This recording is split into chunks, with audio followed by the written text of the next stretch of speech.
Sadhguru, I believe that talent is something which is grossly exaggerated in success. When I was in medical school, I used to teach martial art. That was my passion. And every time a Bruce Lee's movie was released, all these school kids would come and join in hordes to martial arts schools.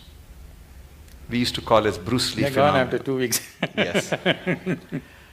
And I used to see some kids whose physique is meant for martial art, who have the natural flair, and I used to think, oh, this kid is going to get a black belt. And interestingly, Swamiji, after 6 months, they're never there. The guys who go up to the black belt and, do something very good in martial art are the ones who joined the school without any skills, without any talent, who worked very, very hard. For everything they had to sweat it out. But in the end, they are the ones who succeed. How do you explain this phenomena? See, for a variety of reasons, let me not go beyond this. For a variety of reasons, a certain individual could be born with a certain flair, physical flair, mental flair, emotional flair, style. 5-year-old child, one has style, other is clumsy, okay? So the one with the style is not going to become necessarily a fashion thing. Somebody else who seems to be clumsy may grow into something else. Like, you don't know when a woman is pregnant, the child within that womb, whether it's a sage or a sorcerer. Nor the woman know. No, the mother does not know whether she is producing a sage or a sorcerer or what. This is because, I use the word coherence because of modern science is using that word. Who you are here right now, as you sit here, this is physics. Every subatomic particle is in constant contact with everything. What you call as cosmos is living life and it's a live mind.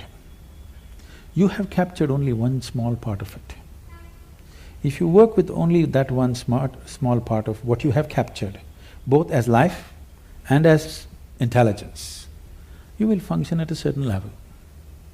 If you apply yourself to break the barriers of your limitations that you've set for yourself, then there is an intelligence beyond anybody's understanding, beyond anybody's estimate, which is available to you.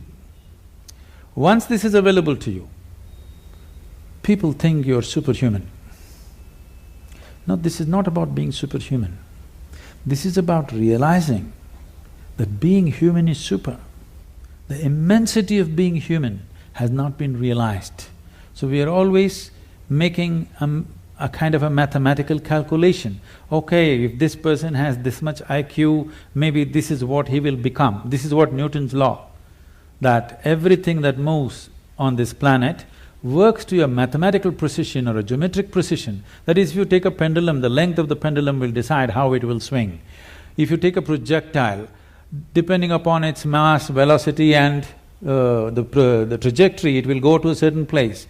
That is not how the cosmos is working, because what you think is physical and not physical is all mixed up within this human being.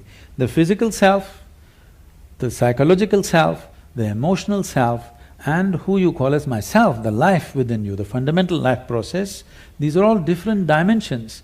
And the innermost core of who you are, which, because all the other words are corrupted, I'll use the word life or just you, what you call as me. This, if you allow it, if you do not identify it with any form, with your physical form or with other different identities that you take on, it has a way of being cohesive or collaborative with everything around. When we say somebody worked hard, all he is trying to do is stretch his boundary of identity, isn't it? He's trying to stretch his boundary. If he succeeds to stretch his boundary, something that was he never thought possible or imagined that is within his competence or capability becomes his.